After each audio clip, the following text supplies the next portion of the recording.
It was already night when I drove up to my house.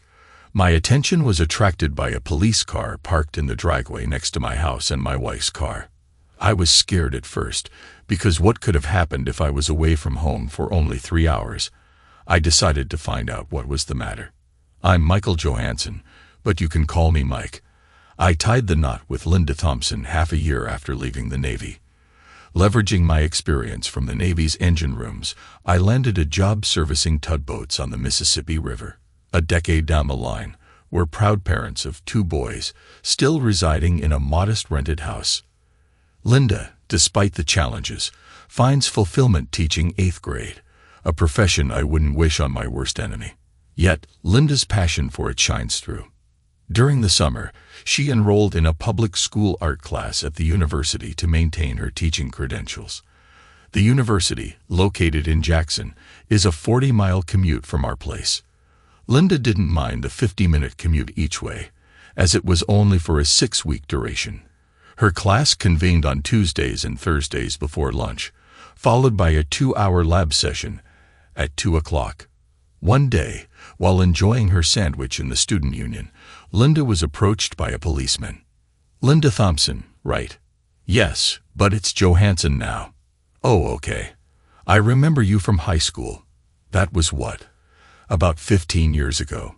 You were quite stunning back then. And I must say, you haven't changed a bit." "Well, thank you, although I might question your eyesight." "Of course, I remember you. Frank Bauman, right? You used to play football and hang out with Roger Millsap.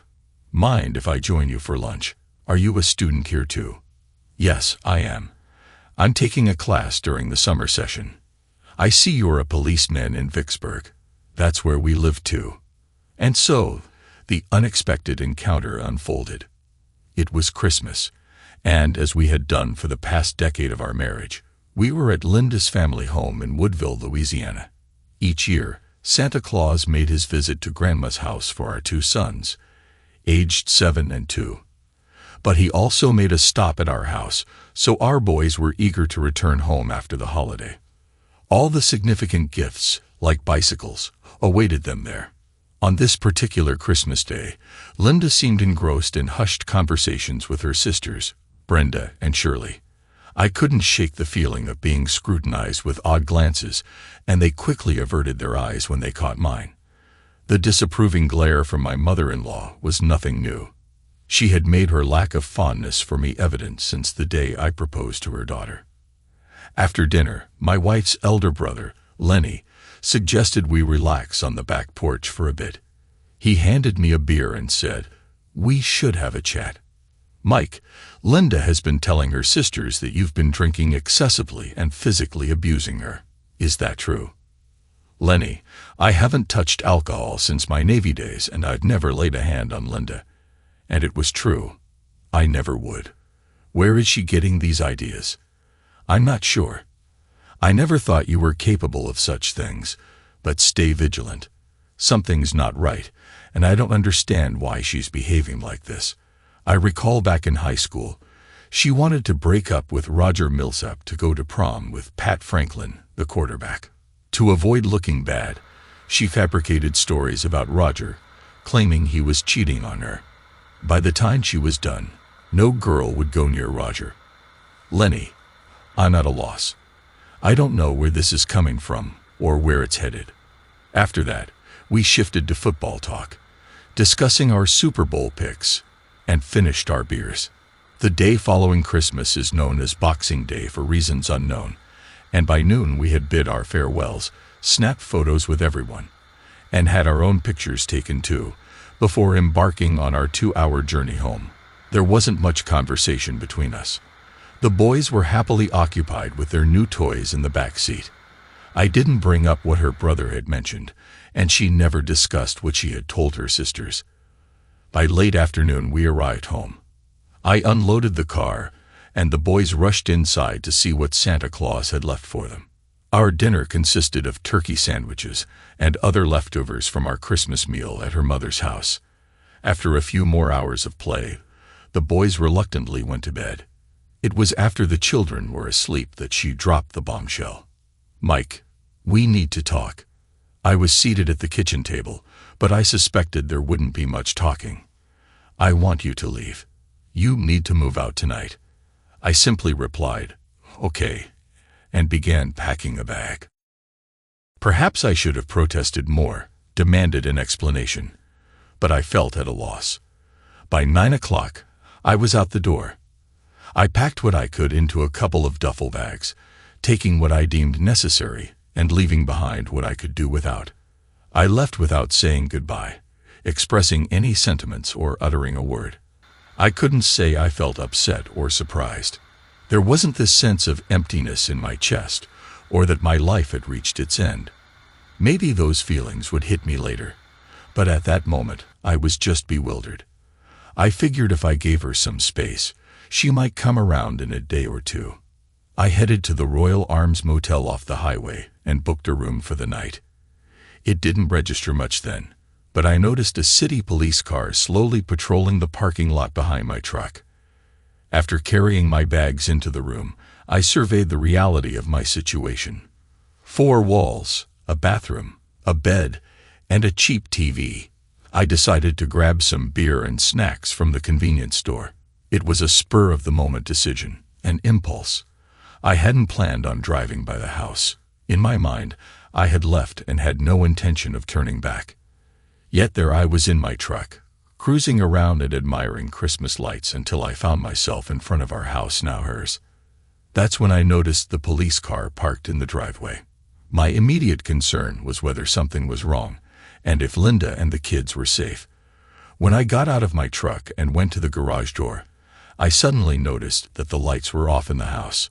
Shouldn't there be some kind of lighting if the police came on official business? I carefully unlocked the door and entered the kitchen. Heading into the living room, I realized that the only light source was a faint glow coming from the bedroom, probably from the bedside lamp. I held my breath, trying to move as quietly as possible. The pounding of my own heart echoed in my ears as I walked slowly down the hallway until I heard snatches of my wife's voice. "Frank, come on quickly," she exclaimed. It struck me that in the 10 years of our marriage, she had never spoken to me in such a manner during our intimacy. She was always more passive, just lay there, and accepted what was happening. When I looked out from behind the slightly open bedroom door, I saw the broad back of a burly policeman who was with my wife. Suddenly, clarity dawned on me. Well, it wasn't completely clear, but at least I understood why she insisted that I leave the house. She treated me like a small child whose parents ask him to suddenly go out for a walk so that his parents can do important things.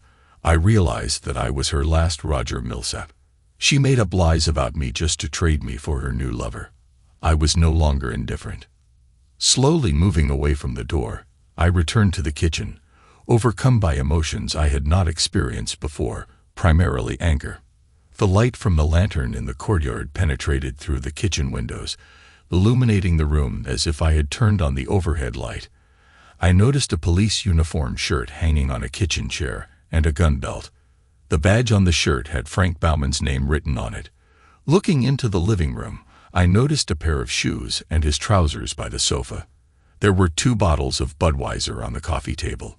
This jerk not only stole my wife, but also dared to drink my beer. I assumed they started with a little celebration. I retrieved the Colt .38 police special revolver from his holster, pondering my options. At first, I had the idea to put an end to the deception right here and now. However, the prospect of spending my days behind bars swiftly deterred me. Besides, the unfaithful woman wasn't worth the trouble. Another plan began to form in my head. If she's done with me as her husband, then I'll do with her as my wife. I took 6 bullets out of the revolver and carefully laid them out on the table. Tucking the gun into my belt, I took his badge and name tag from him before leaving as quietly as I had come. I had no intention of interrupting them in my own bed, in my own bedroom, in my own house, at least because he was clearly physically stronger than me, and since he is a policeman, I may have problems if I go for a direct collision. Outside, I used the blade of my pocket knife to remove the valve rods from all 4 tires of a police car parked in my driveway. As an additional touch, I did the same with my wife's car. throwing the rods onto the lawn. Good luck finding them in the dark, asshole. I couldn't help but enjoy the thought of how he would explain this predicament to his sergeant. I drove straight to Jimmy's house in Columbia Hills. Jimmy Hankins and I go way back, all the way to our days playing on the same Little League team as kids. While Jimmy pursued a career in law, I ended up becoming a diesel mechanic. Despite the late hour, closer to 2 in the morning, Jimmy welcomed me into his kitchen, brewed some coffee, and listened intently as I recounted the entire situation. Jimmy, I'm leaving town, and I'm filing for divorce from Linda. Whatever assets there are, she can have them, though there isn't much to speak of. The house is a rental, and the car is over 10 years old. Actually, my pickup is closer to 20. We're living paycheck to paycheck with no savings, no 401, no investments, no property, and no inheritance. Once I secure a new job, I'll send Linda $1,000 a month for child support, but I won't be paying any alimony. Linda is a teacher and can support herself. In fact, she earns more than I do. Jimmy retrieved some paperwork from his home office, including a power of attorney, for me to sign. As I prepared to leave, I handed Jimmy a package. You might want to return this to the police department, or perhaps pass it along to the police chief or a judge. The package contained Frank Bauman's gun and badge. Before tying the knot with Linda, I spent 4 years serving in the Navy. I had hoped to explore the world, but my experience mainly revolved around the engine room of a fleet replenishment ship, essentially a cargo vessel tasked with resupplying ships at sea. It was there that I honed my knowledge of marine diesel engines, learning from the skilled merchant marine crew. Following my naval stint, I transitioned to a job servicing towboats along the Mississippi River, stationed in Vicksburg and Natchez, where I've been for the past decade. Now I find myself leaving behind my unfaithful wife and setting sail for the port of Houston. While it pains me to part from my children, I can no longer endure life with their mother. Staying would only lead to a bitter divorce, fracturing the family with her likely gaining custody despite her deceitful nature. Securing employment became my top priority. After settling into a modest motel, I wasted no time visiting diesel shops and truck dealerships. With 14 years of experience and a full array of mechanic certifications, I landed a job by day's end. Come Monday, I began my new role servicing boats supplying oil rigs in the Gulf. This marked a promising beginning, yet my ultimate aim was to escape. I needed to distance myself from Linda, her family, and her police officer lover, and I had a strategy in mind. The following day, I visited the Union Hall and initiated the process to obtain my merchant marine license. Whether it was the engine of a container ship, a tanker, or even a cruise liner, it was no different from those I had worked on in the Navy. Within a month, I was prepared to embark on the Nederland Provider, a Dutch container vessel departing from Bayport TX with the outgoing tide. I commenced my journey as an apprentice engineer. Before my departure, I phoned Jimmy Hankins to inform him of my whereabouts. Rotterdam would be my new home port, and I assured him I would update him with my address once settled. Linda had been served with divorce papers a week after my departure. Without hesitation, she signed and returned them promptly. The divorce proceedings would be concluded within 6 months. I eagerly anticipated my time at sea. Chief Riker returned to his office after the Christmas break to find a package waiting on his desk. Upon opening it, he discovered that Frank Bauman had been demoted and reassigned to animal control, where he became a dog catcher. 6 months later, he was terminated from his position. Ironically, the only dog he managed to catch was the mayor's daughter's poodle. Following these events, Mary Lou Bauman initiated divorce proceedings and secured a favorable settlement, gaining possession of the house, car, children, and 75% of their joint assets. Additionally, Frank was ordered to pay $1,500 monthly for child support and an extra $1,000 for alimony, a result achieved with the assistance of her adept lawyer, Jimmy Hankins. With his financial situation in ruins, Frank moved in with Linda, only to be swiftly kicked out when she realized his dire straits. Left with nothing, Frank ended up in a small studio apartment, surviving on cheap food like ramen noodles and canned tuna. Eventually, his failure to meet his support obligations landed him in jail, where his former law enforcement background did little to improve his experience. After departing from Bayport, our journey included 2-day stops in both Charlotte and Baltimore. During these layovers, we utilized the time to inspect the ship's engines and other machinery, as well as perform any necessary maintenance that required the engines to be halted. As the most junior crew member in the engine room, my duty was to remain on watch instead of going ashore. However, I had little desire to leave the ship anyway. Following Baltimore, our next destination was our home port of Rotterdam, where we would enjoy a week of shore leave. In Rotterdam, the engines would undergo thorough inspection and significant maintenance, conducted by a shore-based crew. I was gradually adapting to life at sea, reminiscent of my days in the Navy, albeit without the constant pestering from a chief petty officer over trivial matters. Plus, the food was an improvement. I shared a cabin with Lars Eichelman, a fellow crewman from the engine room hailing from Norway. Most of the technical crew, including those from the engine room, bridge, and communications, were European. The deck crew hailed from Malaysia, the Philippines, or India. Our chef was Swedish, assisted by 2 Nigerians, one of whom acted as steward during passenger voyages. I was the sole American among the crew. During my off-duty hours aboard the ship, which were limited to around 4 hours a day, I mainly engaged in mundane tasks like laundry or reading. The ship boasted a modest library tucked away in a corner of the galley, offering a handful of books in different languages, including a few works by Hemingway. I started with The Sun Also Rises. Looking ahead, I hope to use some of my shore leave to explore Paris and Spain. Monitoring the engine room during my watch wasn't particularly thrilling. As long as everything ran smoothly, it mostly involved standing by and checking instruments. Typically, there were 2 other crew members present, along with either the chief engineer or an assistant chief engineer. Our routine often involved one person monitoring instruments while the others might pass the time playing cribbage or chess, all the while engaging in conversations about home, family, and inevitably, women. The chief engineer, Franz Gruber, hailed from southern Bavaria, Germany, but now resided with his family in Amsterdam. He honed his mechanical skills working on Mandiesels, Mercedes, and BMWs in Germany before transitioning to riverboats on the Rhine, and eventually seagoing cargo ships. With 3 decades of experience in the engine rooms of cargo vessels, he was a seasoned professional.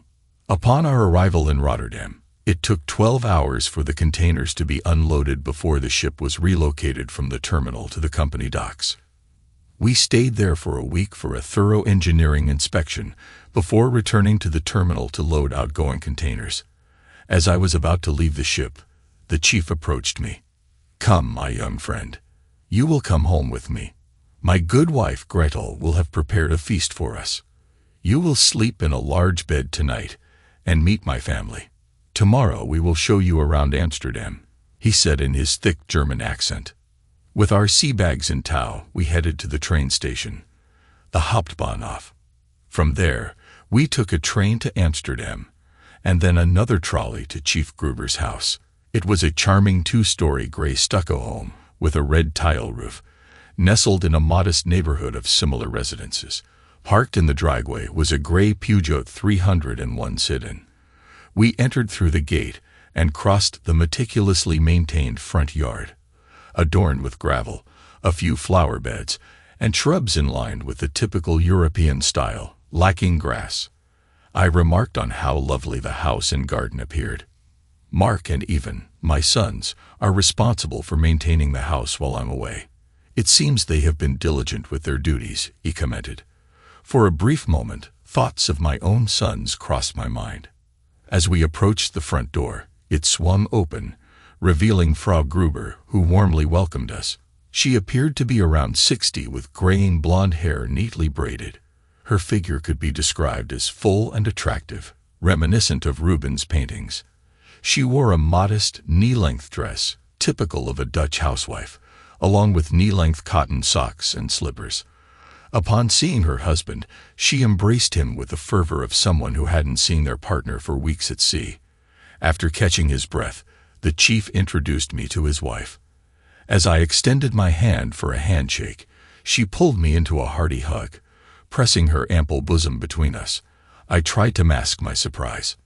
Once inside, it was evident that shoes were to be removed and slippers worn indoors. Following the chief's lead, I exchanged my shoes for a pair of slippers he offered and stowed my sea bag as directed. Back in the parlor, the chief handed me a Heineken as we waited for dinner. Despite our attempt to avoid work talk outside the ship, it crept into our conversation, being the common ground we shared. The chief shared stories of his post-war upbringing in Germany, recalling the lingering deprivations of the 50s and how he took to the sea as soon as he could. Dinner consisted of a delightful spread of traditional Dutch dishes, a welcome departure from the onboard meals. Joining us were the Gruber brothers, Mark, aged 19, and Ivan, aged 18. Both were enrolled in universities in Amsterdam, but resided at home. Mark was pursuing engineering while Ivan focused on accounting and business computer systems. The Gruber family also included two daughters, Giselle, aged 26, who was studying classical literature at Cambridge, and Evie, aged 24, who was immersed in classical music studies in Vienna. I discovered that Frau Gruber was a talented musician herself, having played the violin in the symphony orchestra for the past 2 decades. Additionally, she offered private violin lessons, catering to students ranging from 6 to 65 years old. We were also joined by the daughter of their neighbors, Frida. After dinner, Mark and Ivan vanished, likely off to engage in typical activities of Dutch teenage boys in Amsterdam. The rest of us gathered in the parlor with a bottle of Riesling and some exquisite cheeses. It came up in conversation that Frida, who joined us, was 30 years old and worked as the headmistress of a nearby nursery school. Since her husband's tragic death in an accident on an oil rig in the North Sea, she had been living with her mother. Frida was an attractive woman, possessing a well-proportioned figure and ample bosom, a trait apparently common among Dutch women, which I found appealing. She kindly offered to show me around Amsterdam the following day. The following day, I encountered Frida, and together we boarded the trolley bound for the city center. She proceeded to guide me through the typical tourist spots: canals, coffee shops offering marijuana, the Rembrandt House Museum, ancient churches, and the red light district. While all of it was quite intriguing, some places more so than others, my primary delight stemmed from the time spent in Frida's company. Strolling along a canal adorned with trees, hand in hand, was the highlight of the day. Upon returning to her neighborhood via the trolley, she proposed a visit to the local pub for some beer and dinner. We ended up engrossed in conversation for several hours, delving deeper into each other's lives. I escorted her back home and savored a tender goodnight kiss at her doorstep. Upon arriving back at the chief's residence, everyone had retired for the night. The following day, Frida was occupied with work, so I decided to explore on my own. I spent the afternoon at the zoo, and then made my way towards the university where I was meeting Mark and Ivan. Our plan was to grab a few beers and visit some of their favorite night spots. As I walked, I heard a woman's voice call out, "Hello, sailor, why don't you come up and see me?" I glanced around and spotted her standing in a window illuminated by a red light. She was dressed in a bra, panties, and a sheer baby doll nightgown. I thought to myself, why not? I had just been paid before leaving the ship and had plenty of euros in my pocket. So I indulged in an hour with a Dutch prostitute. It had been quite some time since I'd been with a woman. Later, I met up with the Gruber brothers, and we had a great time experiencing Amsterdam's nightlife. We enjoyed a few Heinekens and a good meal at a pub before they joined some friends to explore clubs. After a few hours of drinking and dancing with the younger crowd, I felt ready to head back to the chief's house and rest. There were some attractive girls who seemed interested in me, but they were too young. As the group headed to the next club, I caught the trolley back to the house. The following day, I woke up refreshed from a restful night. Frau Gruber prepared a delightful breakfast consisting of eggs, sausages, and robust coffee. The landlord had a list of household tasks, and I assisted in any way possible. Later that evening, Frida joined us for dinner once more. Subsequently, we visited the local pub for a beer and to mingle with some of the locals. Frida was well known by everyone, and my presence was welcomed as I was with her. I escorted her home, and she invited me in for a drink. As we sat on the couch enjoying peach schnapps, I reached a new level of intimacy before we decided it was time to depart. That night, as I drifted off to sleep, she occupied my dreams. The next evening, Frida invited me to her house for dinner. Since her mother had gone to visit her sister, it was just the two of us. Frida cooked a traditional Dutch dish, which, despite its taste, I couldn't really identify. After dinner, we settled down on the couch, sipping schnapps and kissing. This time it led us to her bedroom. Frida was the embodiment of ideal forms. She enthusiastically participated in our intimacy. The next morning, I woke up feeling completely satisfied. We enjoyed a typical Dutch breakfast with strong coffee before returning to bed. We went to the pub for dinner and then went back to Frida's bed. After spending 2 nights with Frida, I needed to recuperate on the ship. 8 weeks later, when we docked in Rotterdam again, Chief Gruber and I took the train back to Amsterdam. This time, he went to his house, and I went to Frida's. I spent a week in her bed before returning to the sea. For 2 years, I circumnavigated the globe every 8 weeks. It wasn't always as dull as it might seem. There were tumultuous storms and rough seas, hurricanes slashing through the Atlantic, and typhoons raging across the Pacific, keeping the deck crew tirelessly ensuring the safety of the cargo containers. During a cyclone in the Indian Ocean, we tragically lost a container from the towering stack. I heard it held a luxurious Mercedes sedan destined for a Burmese general. Midway across the Atlantic, we experienced a complete power outage, later traced back to contaminated fuel. Swiftly resolving the issue, we resumed our journey in less than 6 hours. Once, we faced a pirate attack off the Arabian coast, but skillfully repelled them with fire hoses before outmaneuvering them. At every port, I purchased postcards to send to my sons. Though uncertain if they ever received them, it was a way for them to trace my travels. 2 years later, Chief Gruber retired and settled into his cozy home in Amsterdam with Frau Gruber. Whenever I returned home to Frida, I had the opportunity to visit them. With Frida's mother relocating to live with her sister, Frida's home essentially became mine too. Despite retiring, Chief Gruber maintained numerous connections within the corporate office and frequently served as a consultant on engineering matters. Meanwhile, I had ascended to the position of chief engineer aboard my ship. Thanks to Chief Gruber's influence, I was offered the role of deputy director of the engineering department, which meant I could be with Frida full-time, no longer needing to spend time at sea. After a typical night of intimacy in Frida's bed, I revealed my plans over breakfast to reside in Amsterdam permanently and work in the corporate office. I also proposed to Frida. However, I quickly realized she couldn't meet my gaze. It transpired that I wasn't the sole sailor in her life. She had 2 other men sharing her bed during the weeks I was away at sea. Packing my belongings, I bid her farewell and departed. Returning to the corporate world, I declined their offer and resigned. Boarding a train to Bremen, I signed on with another ship that would steer clear of the port of Rotterdam. As the chief engineer aboard the Nordic Queen, a cruise ship navigating the Baltic, Norwegian coast and Mediterranean, I enjoyed a handsome income with little opportunity to spend it since I never disembarked. In my role as chief engineer, my main workspace was the engineering control room. Despite its location deep within the ship adjacent to the engine room, it differed greatly from the dirty, greasy engine rooms portrayed in old films. Instead, my control room resembled a sterile environment akin to a hospital operating theater.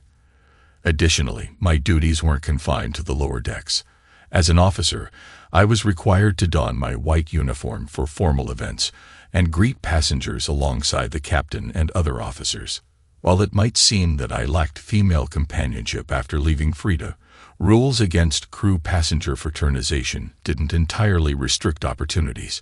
Occasionally, I could enhance the crew's experience for widows, divorcees, or discreet married women.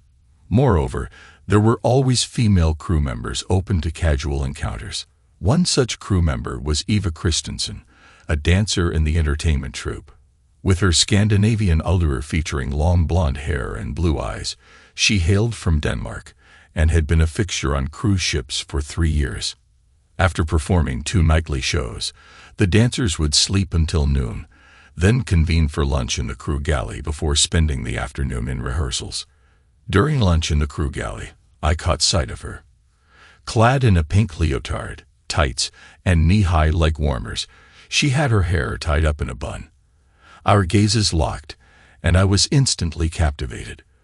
Approaching my table, she asked if she could join me.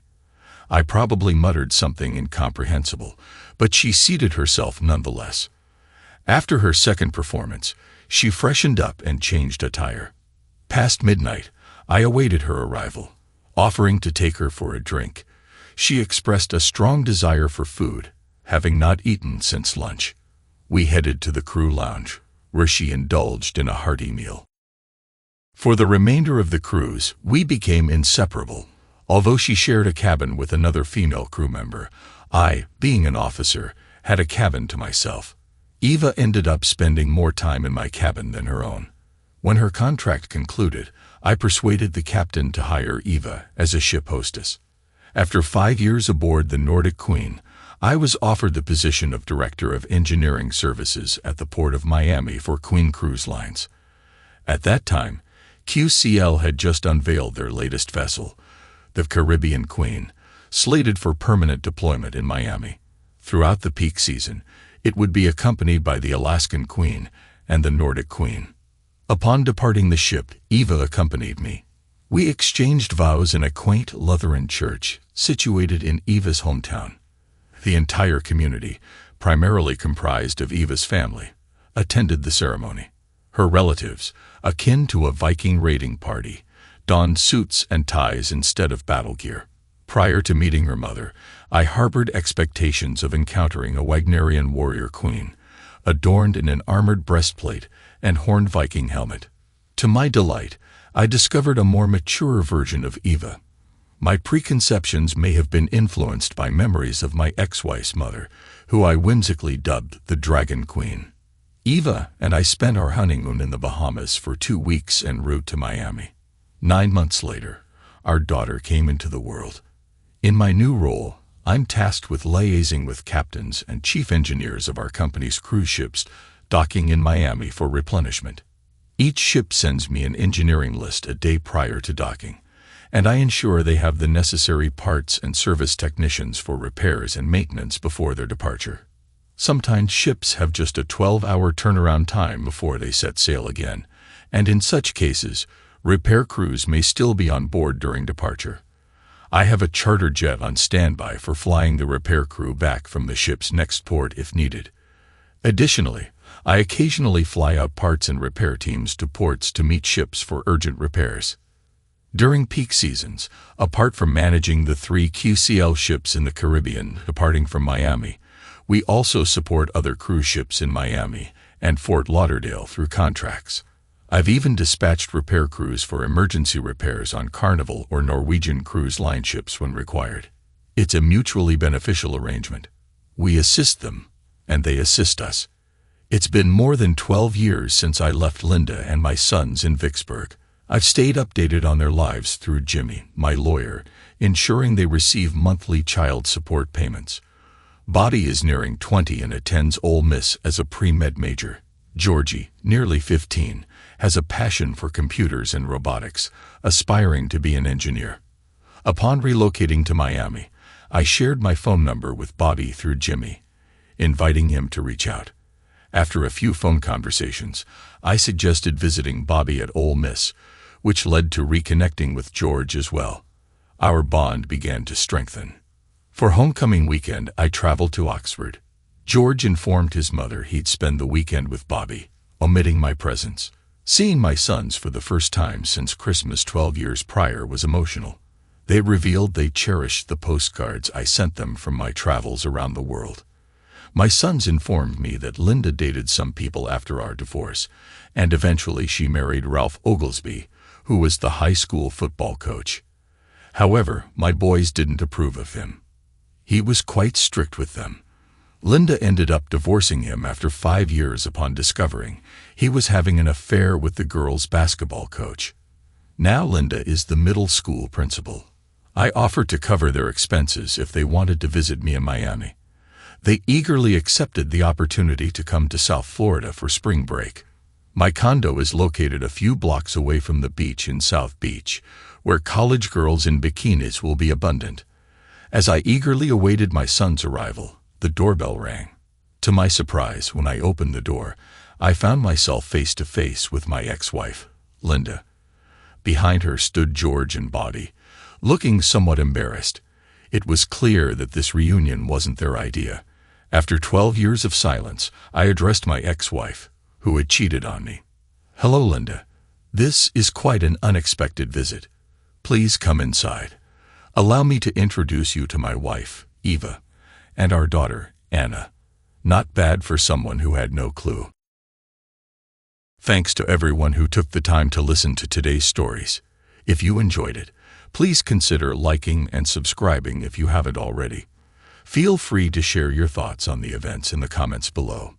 Take care.